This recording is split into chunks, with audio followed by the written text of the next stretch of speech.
Okay, so please understand, everything that we have done was without W's. Okay? Now I will show you a few little trivial theorems where we choose L being the log likelihood of a normal, choose the kernel weights, and for people that have been in SPM1 or SPM2, they should know what the answer is. The answer will be the local smoothing estimate, also called Nadaraya-Watson estimate. There it is. Okay, suppose you take exponential family with natural parameterization. It's much more general, not just for Gaussian regression. So just take an exponential family. Natural parameterization means expected value under the unknown parameter, but this is now f of x, the unknown parameter. xx. f of x.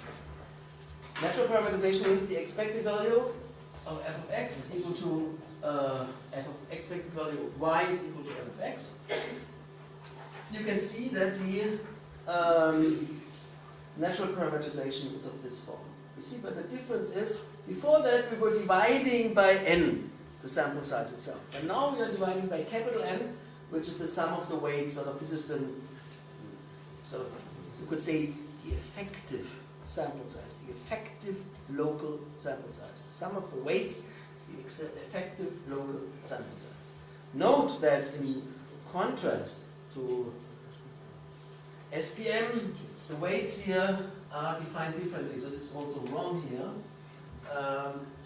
It cancels out these weights, but this should be k of x minus xi divided by h inside here. Right? So I write it down for you in capital letters. So wi, small, it doesn't matter, it cancels out, but it's k of x minus xi divided by h. This is SPM notation here. This SPM notation, which means that it's k of xi minus x divided by h. It will cancel out, because it cancels out here, but in the original theory, the weights are defined like here. Okay? These are the weights, and now you can see what happens. Some I equals 1 to pi I, kernel weights. This should be, of course, also inside this little typo. If you have here n inverse h inverse, n inverse h inverse, you see here this is the numerator of the Nadaraya-Watson estimator and the denominator of the Nadaraya-Watson estimator, also called a density estimator. So the effective local sample size is capital N.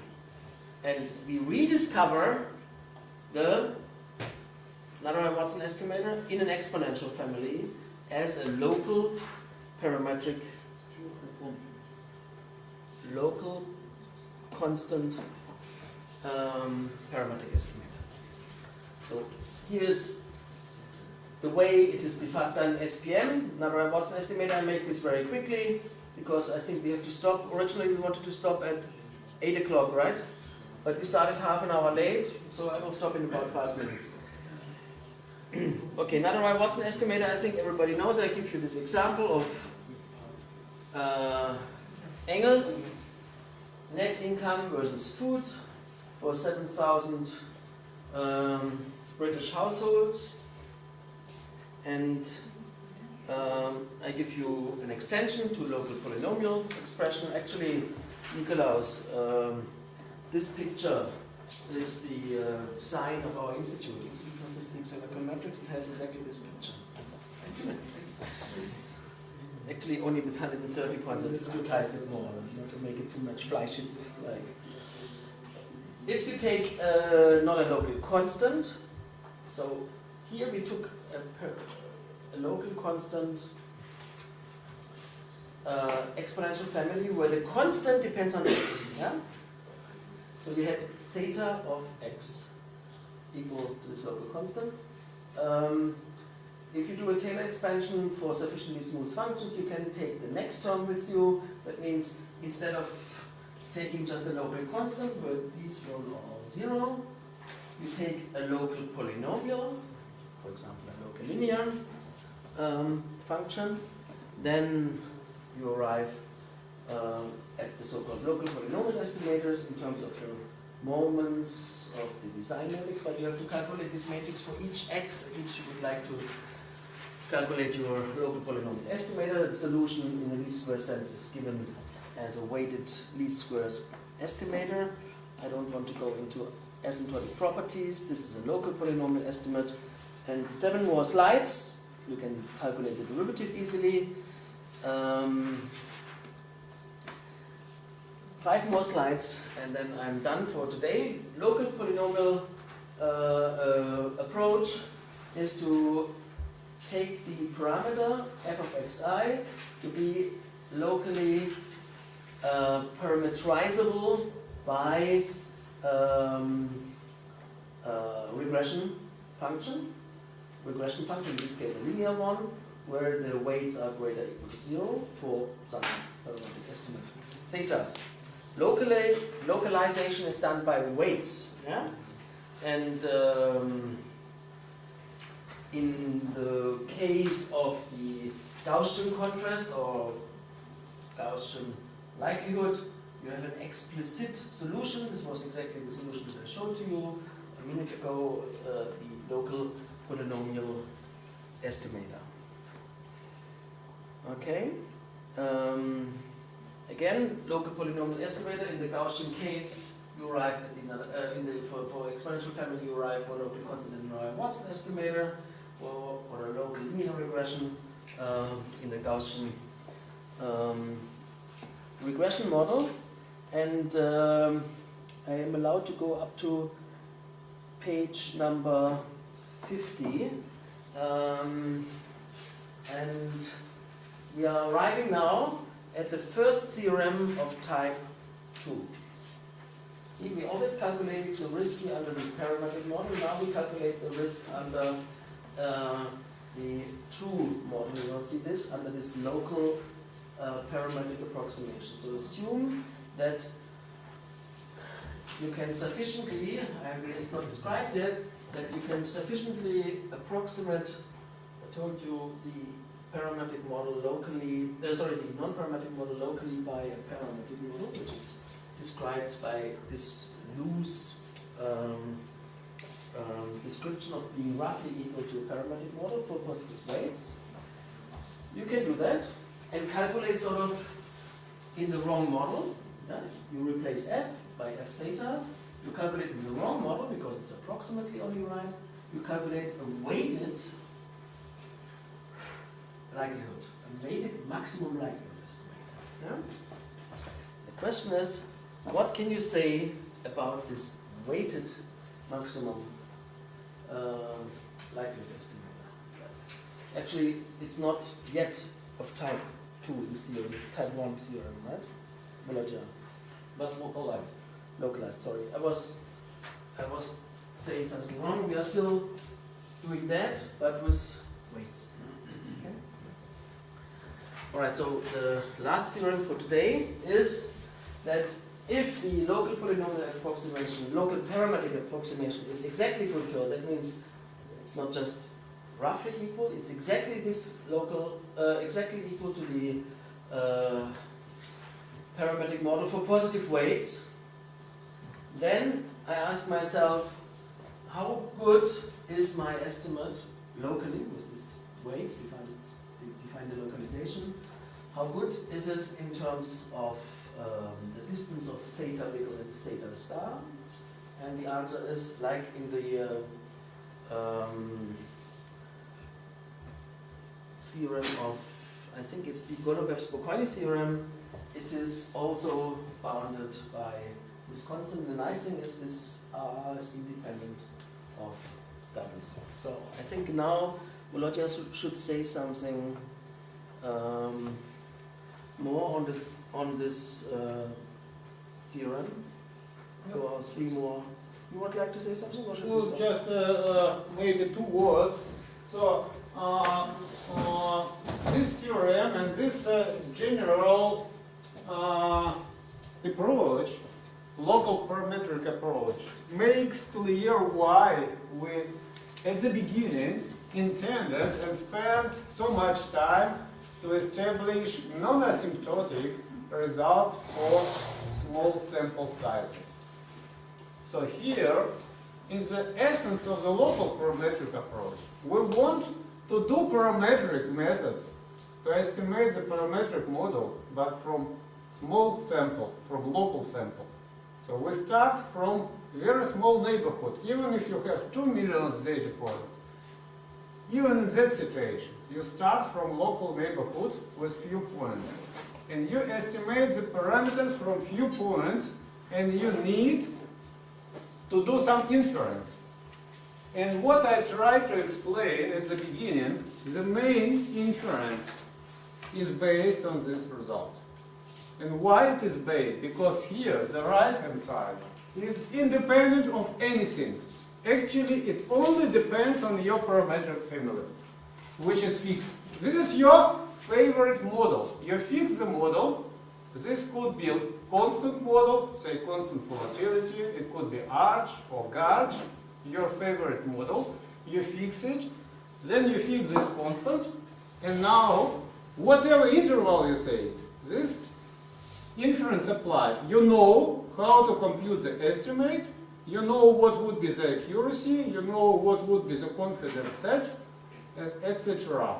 Everything will depend on the effective sample size of this localizing scheme, but the results are universal and they apply universally. This is the important issue of this theorem. If this is the parallel to the Golombek-Spokojny theorem, Yes. then there's something missing. What is missing? Where the sentence that R is dependent on the parametric family. No, it's written here, independent of W. But dependent on the parametric family. Yes. Okay, thank you. I think that was it. Do you have more questions? Yeah? For the local polynomial and local linear regression, and here we use the Taylor expansion, but Taylor expansion, I mean, order of p means that the p plus 1 derivative is equal to 0. So can we use this and give it a high penalty coefficient? Then use the Lagrange method to solve this, because then it will be simple. Yeah, I didn't get this question. Did you get that? I didn't get it. I am not sure that I get it, but important is, once again, important is first, you consider the situation, your function is exactly polynomial. This is a parametric assumption. You ignore that the function is not polynomial, that you ignore that the p plus 1 derivative vanishes. You ignore this, and then you know what would be the inference. You know what are the accuracy of estimating the coefficient, etc. And then you can formulate the condition, smoothness condition on the function, which allow to ignore. And you repeat just what you said before, but I didn't understand your question. Okay. Can you reformulate it? P order polynomial, it means that p plus 1 derivative is equal to 0. Yeah. So if we take the difference between our f, p plus 1 derivative and 0, and give it a high penalty coefficient, and just put this item to our original b squared. That is a high penalty coefficient. Like one. Roughness penalty. Because in numerical method, this will give us. No, I think I exactly answered this question. Really? So we know how to measure the difference between the function, a real function, and its Taylor expansion. And this will be accounted for in the procedure. So we try with different neighborhoods, and we select exactly the neighborhood where this difference can be ignored. So this is automatically incorporated in the procedure. But I understand his question so that he asks whether you can also select the p, the degree of polynomial. No, I don't think so. That was not So this was about the penalty for p plus 1 0. Yeah. And this is automatically accounted for. This is penalty. This penalty is incorporated in another form, in statistical form, in the procedure. This bound depends on p, actually, and so the difference deviation will depend on p. Okay, so now I think we thank Volodya.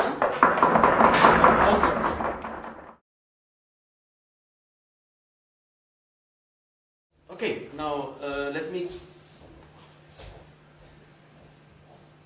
say one thing. Yesterday probably I said something not so clear about the role of these regression-like models, and so I agreed with Volodya that I say a few words about these regression-like models one more time today. I will explain it on this very simple Bernoulli type model. Yeah? So you have probability of y equal to 1. Suppose there's no x. If this is equal to v, this is the parameter, Bernoulli model is a very well-known model.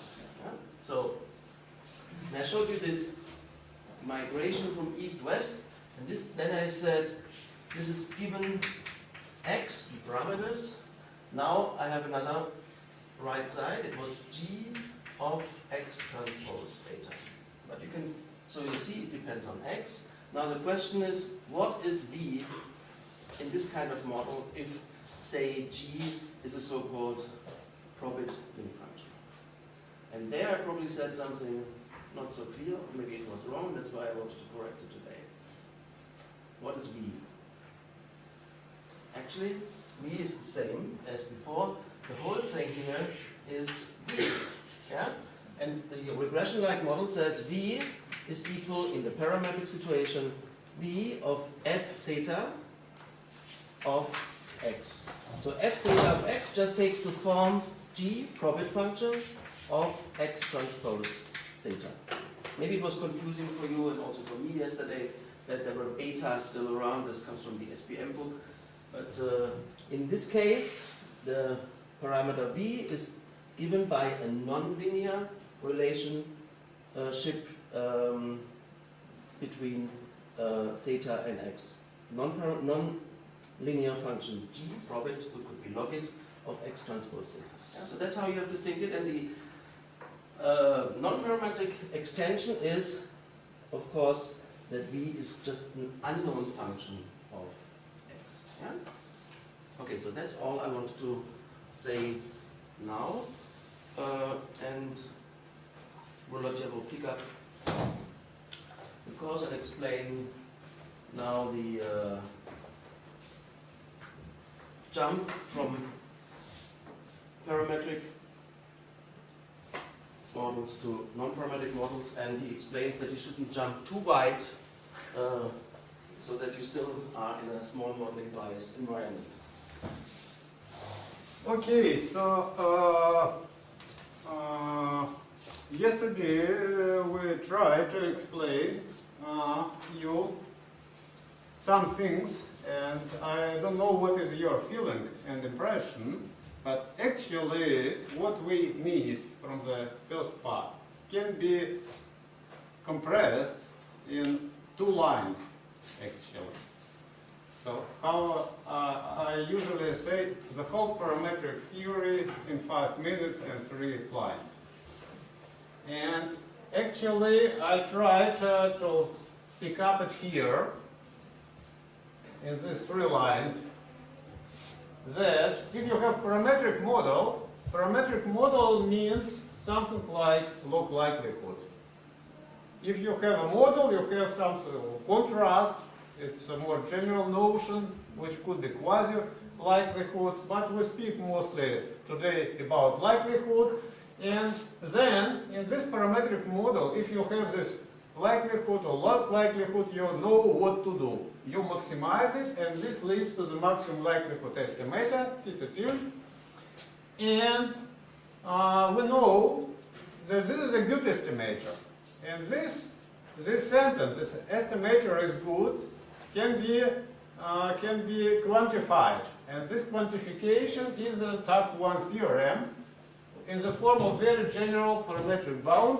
It is written also here, but I just show it here. I hope you can see this here. That the value of the likelihood at the point of maximum, what is called fitted likelihood, deviates from the likelihood at the true point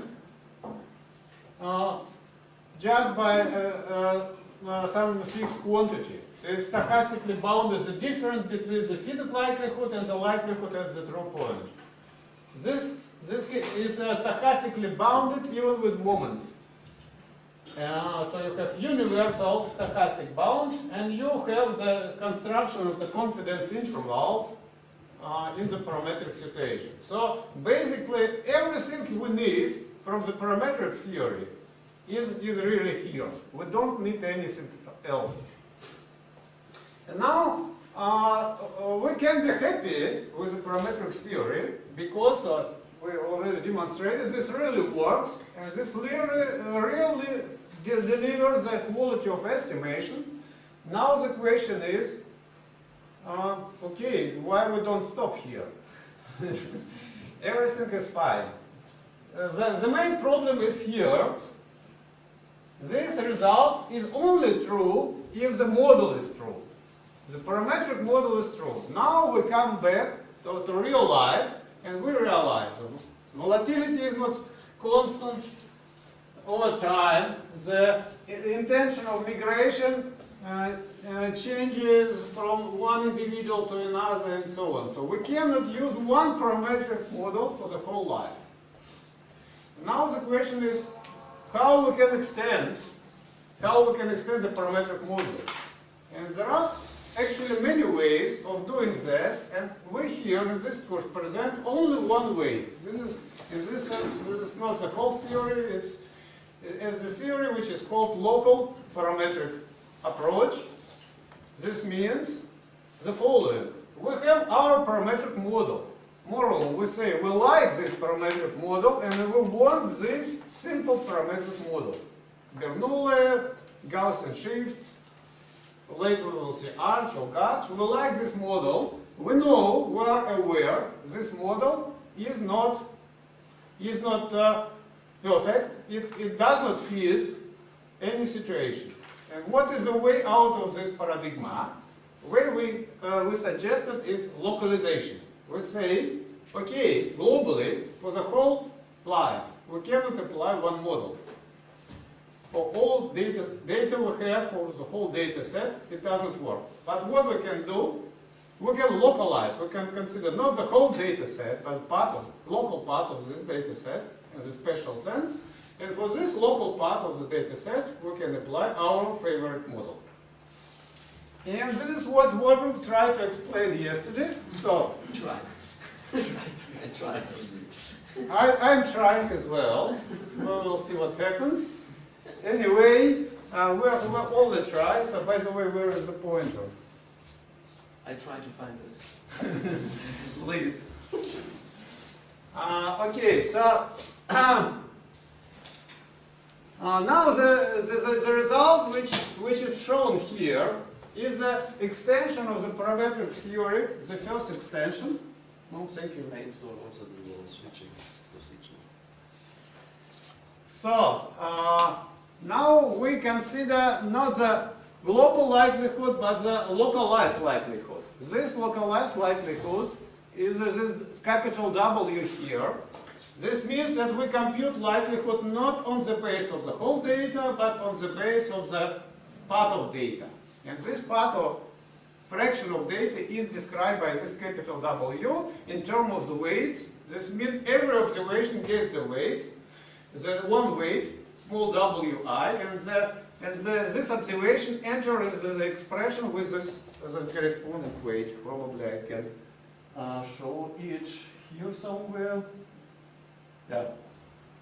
Yes, this is the expression, and every observation is taken with a weight. If the weight is 0, we don't take this observation at all.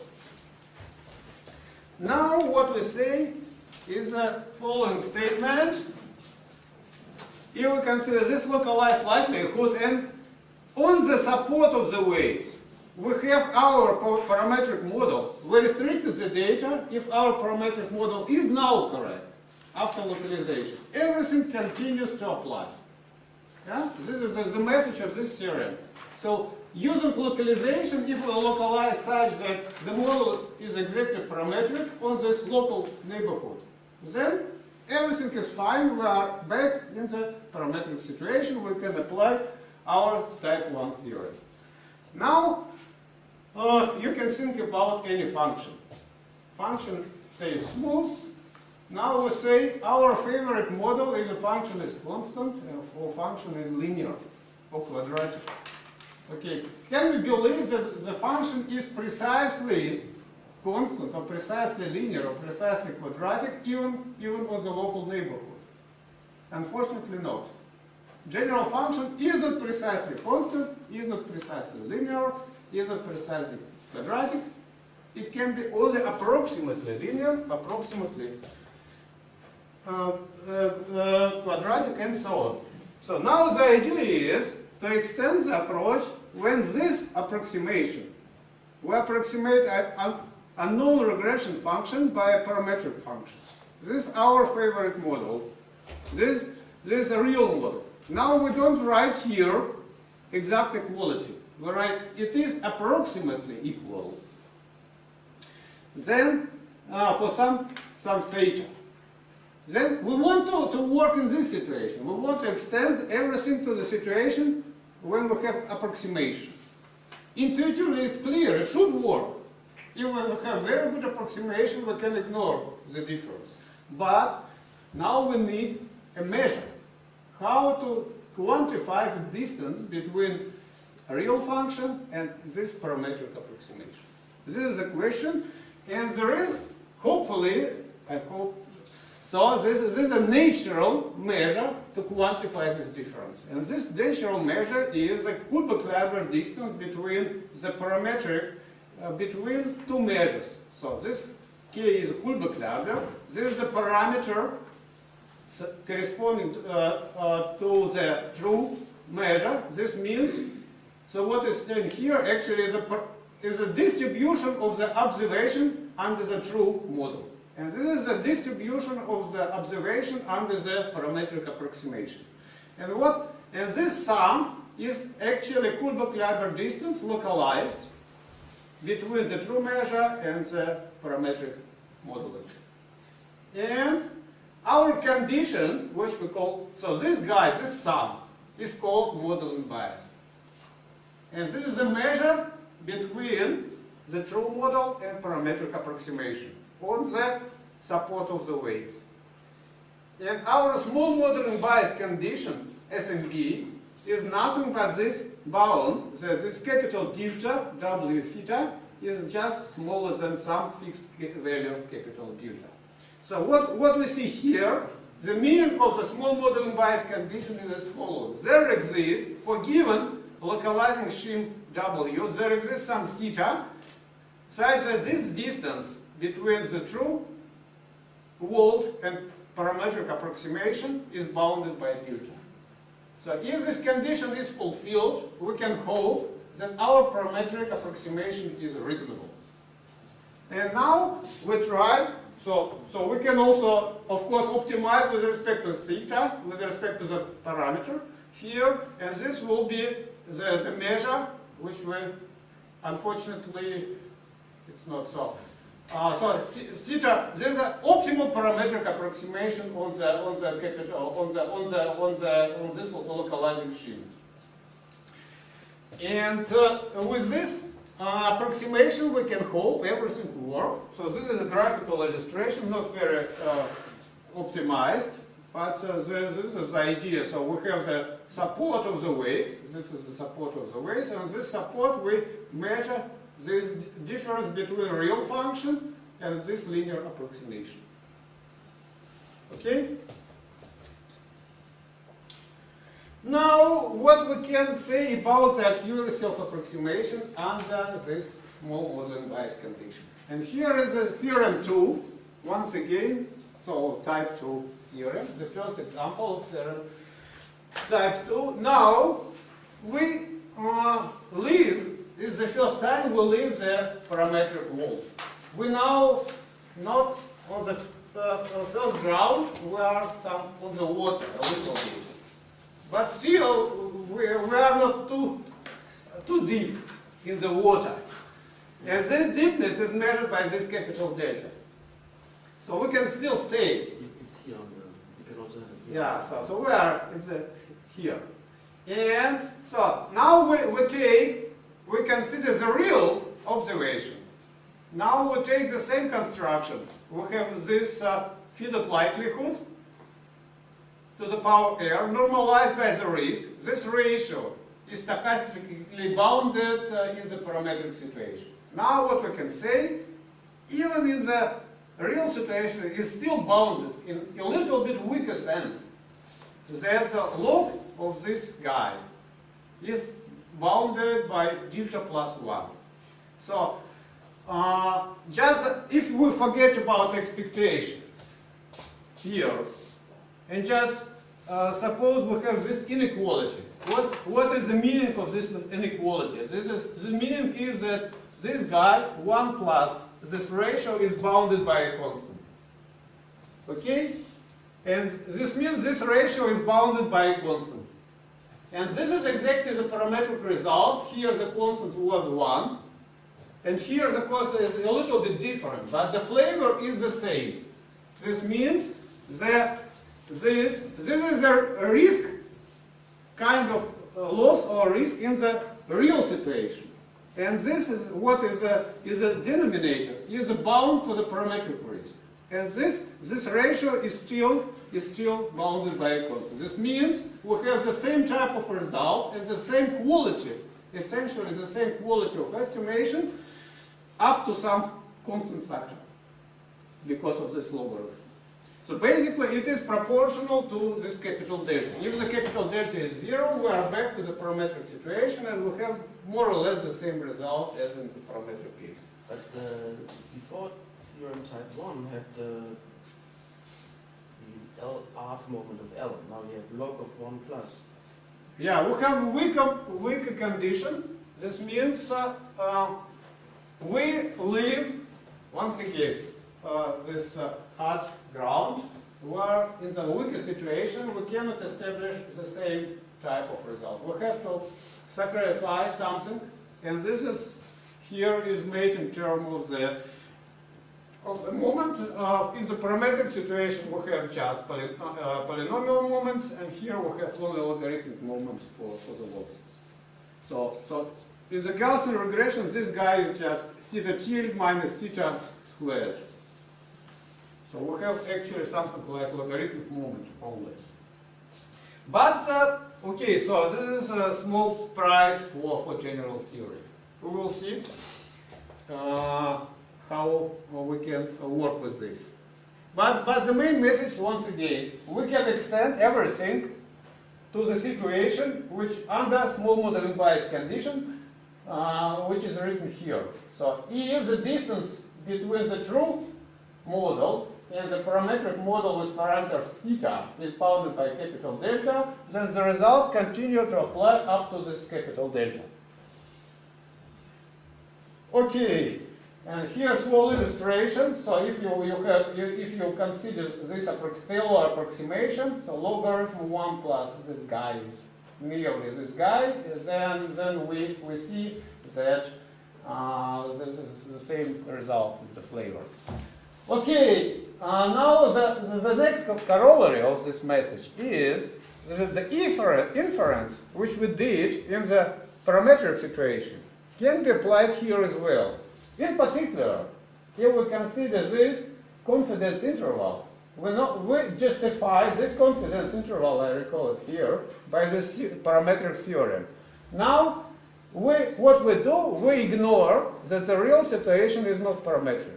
Under SMB, under small modeling bias condition, we can apply the same parametric construction. And this is justified by the previous result. Because this guy is stochastically bounded. Also, not only in the parametric situation, this guy is stochastically bounded in under small modeling bias condition. Probably the covering probability will be not so good, but still this is a confidence interval. So if we select this zeta large enough, with big probability we will cover the true theta. True theta is the best parametric approximation. So this is the construction continues to apply, but the meaning of the true value is slightly changed. In the parametric situation, this was indeed the true value. Under SMB, this is the best parametric approximation. So with big probability, this interval covers the value theta of capital W, and this is the value, the best parametric approximation. Okay, now some examples how this SMB looks for particular models. So if we have Gaussian regression, then the fitted likelihood is a local sample size times the squared difference, and the parametric result looks here, and this is the extension under small modeling bias condition again. So we have all the time here log, and here 1 plus delta. Otherwise, inside is the same construction. You can use your. I'm not sure. Yeah, it should work. Let's try it. One more time. Okay, now local constant exponential family. So we know the fitted likelihood is n capital N is the local sample size times the product between the estimated the true value, and this is bounded by 1. And here we have the same type of result, but theta star is now not the true value; it's the best parametric approximation. What is the difference between this expectation under theta star and under f of x? Now, this is a good question, and so again, if we get this question, this means we are not clear all the whole time. And also the good questions always come from Shimon. Okay, so the other problem do not understand as well, but don't ask. So this is the central point. This is distribution of the observation here when the model is true, the parametric model.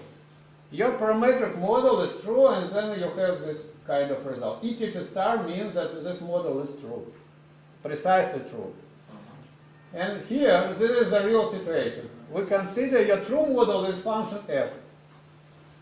Is given by the regression function f, and this is not constant. And you consider the situation, your model is not, parametric model is not true. What it is true on the support of the weights. You have good parametric approximation. And then you can establish this result. Here, the meaning of theta star is completely different. Here is a true parameter, and this is only the best parametric approximation. Yeah? Okay, this is the result, and if you use this quadratic approximation of the Kullback-Leibler, you come back to nearly back to the case of Gaussian regression.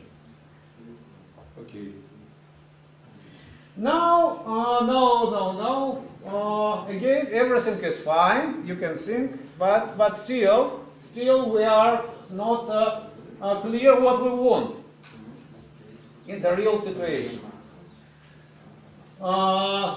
Because you can select this neighborhood.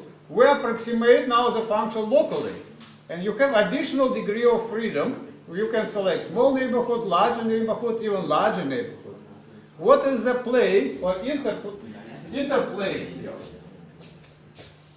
Interplay is as follows. If you increase the neighborhood, then you increase the local sample size, or effective sample size. This is a critical point. And the accuracy, we know if we go back, you see the accuracy is always square root of the local sample size.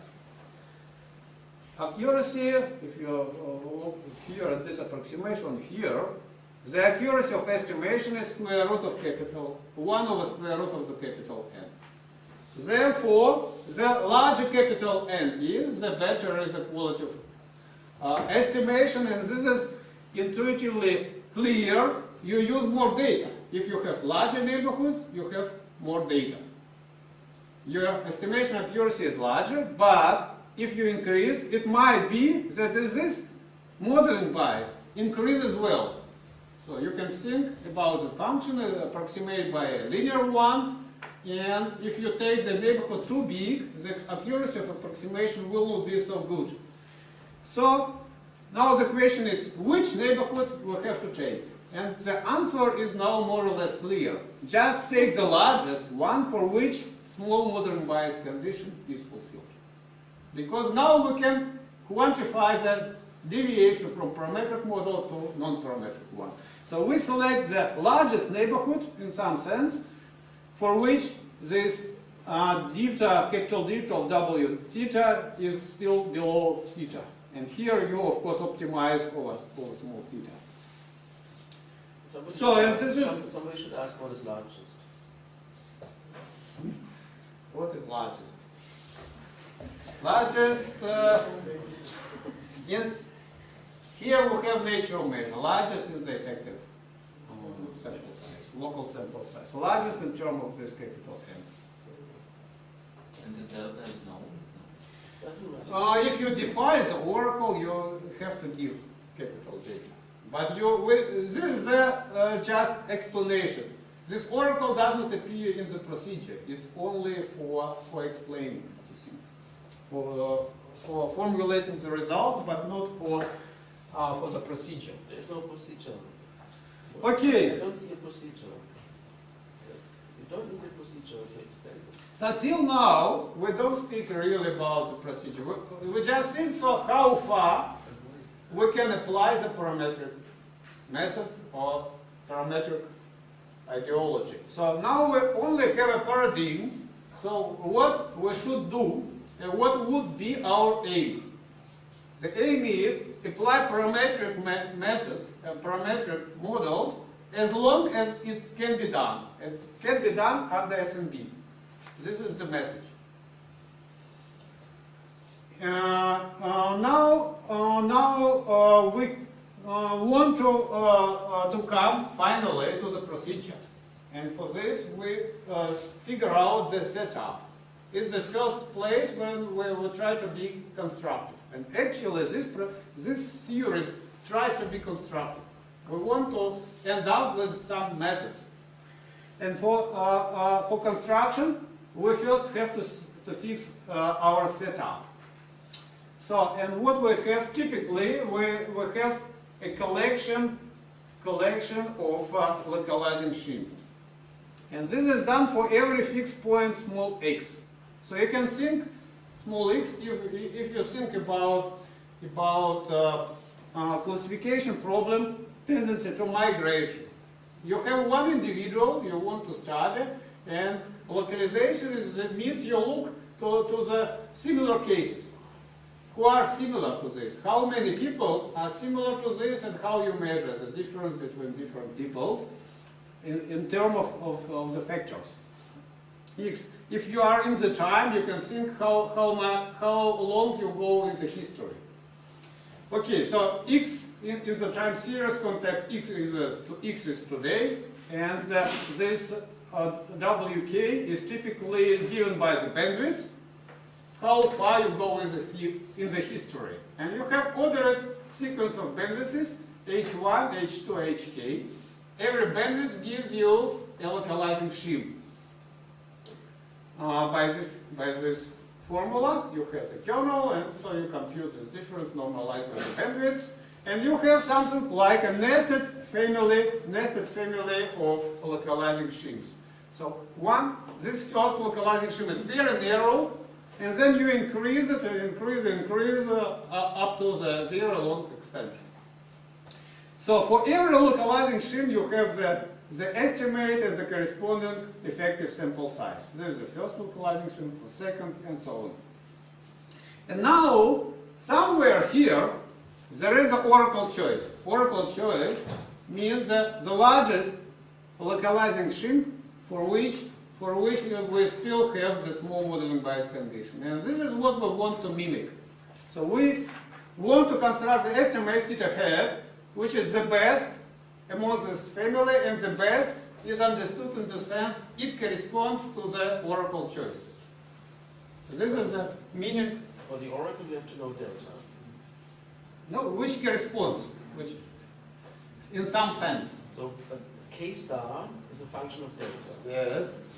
That means theta hat is best is also a function of delta. No, theta hat is not functional. Theta hat only wants to mimic this. Theta hat is defined by a way where there is no capital there. But when we want to measure the quality, we will see but so theta hat doesn't depend on capital D. This is important. It's only our theoretical construction, only motivation. Then I don't understand what is best. There's only A. Does anybody understand the word best here? I don't see anyone. So we have made a mistake. We have to explain better what is best.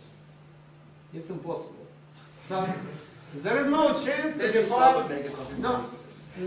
No chance to define the oracle in the rigorous way, but we don't need this actually. We will see it in our theoretical results that we don't need the definition of the best to end up with a procedure.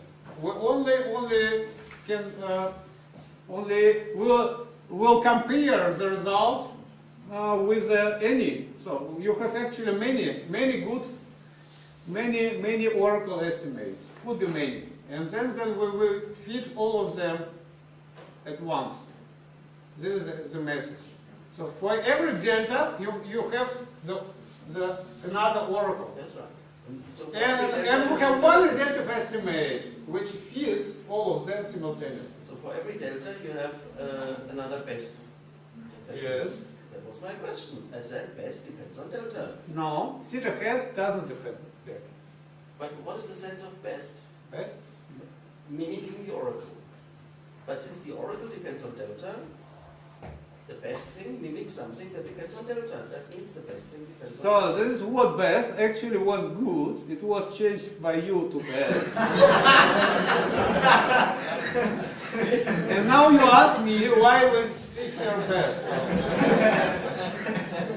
So it should not be best here because there is no best one. There is some good estimate because oracle depends on capital delta, therefore you have many oracles. And the point is, actually you can construct one estimate which does not depend on this delta and which mimics all the oracles at once, simultaneously. This is the issue. So actually we want to construct an estimate which is as good as any oracle. Yeah? Okay, maybe this is the best way of saying best. Okay. So this capital delta is the bias that you accept to have in your estimation. Yeah. That's right. This is So about in fact, you can Then you have set this capital delta very small, and you have different you have different chains, and very big, and you have also. well, the estimate, the message is, the point is, the estimate is always the same. It doesn't depend. It can be compared with this oracle, and the difference is not very much in terms of this delta. This delta will appear in the answer. Just this is the point. Okay, I think now. So we have theorem type 1 theorem is a parametric. Now we have type 2 theorem, which is nearly parametric. This means that the result under small modeling bias condition. And now, but all of this was kind of methodology. It's the basics. So only foundations or introduction. But we want to be constructive. Now is the first time we speak about the procedure. What we can do in the non-parametric situation. And we have different procedures. And which procedure you can apply, it depends on the type of applications. There are at least 4 procedures at the moment. I'm going to present 2 of them in different contexts. And first procedure is called local model selection. And this is the one which is more simple to understand and illustrate. This is why we start with it. Not the best one, but the simplest one in some sense. And this procedure is called, why it is called local model selection, because we really select local model. Local model means localizing scheme. So you have a sequence of localizing scheme, W1, W2, and etc. They are nested, so you can think about the bandwidths, H1 and so on, they are increasing. And now we want to select one of them, something in the middle, which is good. Not best, but good. And the idea is, so what is good once again? Good means for the selected choice we don't have significant difference between the true model and its parametric approximation. Another understanding of this small modeling bias condition is that there is no statistical difference between the selected model and the parametric. So real model its parametric approximation. So it depends on delta. It depends on delta. Nk is a function of delta. So once again, for the selected model, there is no significant difference between the true model, true function, and its parametric approximation. And this significance will enter in the procedure in some special way, but not via delta. So, and this idea leads to the multiple testing idea. The largest nk is a function of delta. This word largest nk, right? It's a function of delta, right? Yes. Like it is written here, with the aim, but not the idea. So that means the aim is to select something, radius cube is the largest nk. yeah. So the aim depends on delta, because the largest nk depends on delta. Aims. We have many aims because many deltas. And we reach all of them simultaneously. Okay? But another meaning is, for any good choice, we don't have significant difference between the true function and its parametric approximation. And the idea, this is what we can try to do by data. We do kind of testing. We test where the data on the model W on the local neighborhood can be fit well by the parametric model. So we test for the selected localizing scheme. We test the parametric hypothesis that the real function is exactly parametric. And this is what we do for first model, for second model, for third model, etc. And we stop when we observe the first time the significant difference. This is the idea. Now, how we can test this hypothesis? Now we know from the parametric theory, if this hypothesis holds true for model WK, then the true value belongs to, with high probability, to this confidence interval. This is what we know from the parametric theory. Therefore, we say so this is true for first model, for second model, for third model. So what we see here, the true value, if this hypothesis is true, then the true value belongs to the confidence interval E1, corresponding to the first local model. It belongs, true value belongs to the confidence set of from the second model. It belongs to the confidence interval to the third model, and etc. This is what should be if this continues to be more or less true for the model WK, then this value theta star should belong to the confidence interval E1, to the confidence interval E2, up to the confidence interval EK. And this is exactly what we can check, whether all these confidence intervals overlap. And if it is not the case, this indication something is wrong. If this confidence interval do not overlap, this means this assumption is violated. This is the idea. So this can be graphically. So first, this is a formal description of the procedure. You start from the smallest neighborhood. For smallest neighborhood, so you can think about the local constant approximation of the function. Any smooth function locally is a constant. It's no problem here with this. Therefore, the first model is typically correct, but it's very narrow. Now, so you start with this, and you accept this first estimate without any check. This is your belief. For first model, function is more or less constant. Now, 3 minutes. Okay, I just finished with this procedure when we make the break. Now, what we do, we check whether the new estimate, theta tilde k, belongs to all the previous confidence intervals based on the previous estimates. And we say that the theta tilde k is accepted if it belongs to all confidence interval built on the base of the previous estimates. And if it is accepted, then we continue. Otherwise, we stop and take the previous check estimate. This is very simple procedure, and our final estimate is the last accepted. So graphically, you can think about this picture.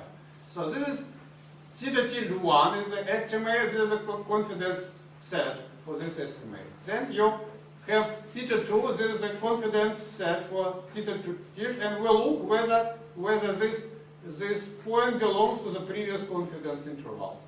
It's blue, therefore this is accepted. Then you go to theta 3, and you draw this line, it crosses this confidence interval, it crosses this confidence interval. Everything is fine. This is theta tilde k, you draw this line, it crosses all the previous confidence sets. Again, it is fine.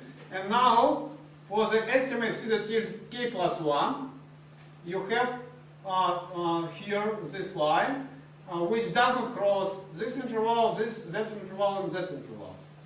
And why it can be, this means that you have here something happened with a bias. The central point is shifted. And this indication your parametric assumption doesn't hold anymore on this large neighborhood, and therefore this is not accepted. It is the last that accepted. This is our estimate. Okay, this is the procedure. And we will illustrate this procedure and demonstrate how it works after the break. Okay?